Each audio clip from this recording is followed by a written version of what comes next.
দর্শক, ঘূর্ণিঝড় রেমাল ঘিরে ভোলার পরিস্থিতি জানাতে এবার সরাসরি যোগ দিচ্ছেন সহকর্মী অমিতাভ অপু।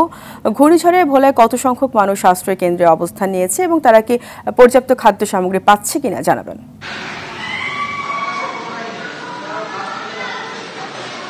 ফারিয়া, আপনি যেটা জানতে চেয়েছেন যে আমি এই মুহূর্তে ভোলার মেঘনা পাড়ে ভোলাতুলির 36 নং ধনিয়া সরকারি প্রাথমিক বিদ্যালয় এবং সাইকেল শেল্টার সেই জায়গাটিতে অবস্থান করছি, যেখানে সাইকেল শেল্টার হিসাবে এখানে এই জায়গায় স্কুল কর্তৃপক্ষ এটি খুলে দিয়েছে। এখানে নিচের তালায় এখানে গরু মহিষ এখানে এনে গরু ছাগল মানুষের এনে রাখা হয়েছে এবং দোতলায়ও মানুষের জন্য থাকার জন্য ব্যবস্থা করেছে স্কুল কর্তৃপক্ষ।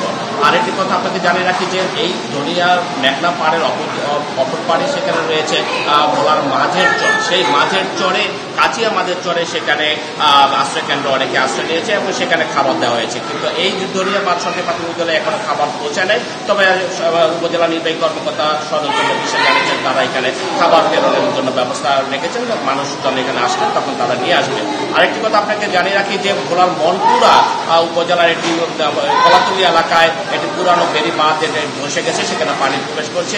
এছাড়া চরপেশনের পাতিলা এলাকাতে 7 ফুট পানি হয়েছে বলে সেখানকার ইউপি চেয়ারম্যান আমাদেরকে নিশ্চিত করেছেন এবং সেই এলাকার দিকে তারা বলেছে শরৎকালের জন্য পানি সেখানে বৃদ্ধি পেয়েছে। আমি কিন্তু এই আশ্রয় কেন্দ্রের যারা এখানে অবস্থান করছে পক্ষে তাদের একটু যদি দেখাই, এখানে কয়েকজন বৃদ্ধ লোক অবস্থান করছেন আর তাকে আমরা দেখি যে তিনি এই আশ্রয় কেন্দ্রে তিনি এখন অবস্থান করছে। আশ্রয় কেন্দ্রে কয়েকটি রুম রয়েছে, সেখানে অনেকেই বিকেল নাগাদ এসেছিলেন। আবার যখন ভাটা হয় তখন কিন্তু পানি যখন একটু কমে আসে তখন কিন্তু এখানকার অনেকে আবার বাড়ি চলে যায়। রাতের জোয়ারে এখানে কি ভয়াবহ হতে পারে তা নিয়ে এখানকার মানুষ আতঙ্কিত রয়েছে, কারণ এর পাশেই কিন্তু রয়েছে বাঁধ। সেই বাঁধটিও কিন্তু একটি ঝুঁকিপূর্ণ মতো অবস্থা, কারণ সেখানে আসতে করছে ঢেউ। আমরা এরকম অবস্থায় দেখি সাবসপুর একটি পর্যটন কেন্দ্র পাশে রয়েছে, সেটি কিন্তু তলিয়ে রয়েছে এই পানিতে। তো মেঘনা পানি কতটা ভয়াবহ হচ্ছে কিন্তু আমরা এখানে জানলার দিয়েও দেখা যায় যে আসছে বাতাসের কতটা দূর এখানে রয়েছে। ভোলার বিভিন্ন অঞ্চলে চরে 21টি চরে কিন্তু সেই রকম একটি আতঙ্ক বিরাজ করছে। মধ্যরাতের যে জোয়ার আসবে সেই জোয়ারে কি পরিমাণ হতে পারে তার উপরে নিরূপণ হবে এখানকার ক্ষয়ক্ষতির পরিমাণ কতটা হয়েছে। ফারিয়া, এই ছিল আমার কাছে ভোলা থেকে সর্বশেষ। আপনাকে ধন্যবাদ।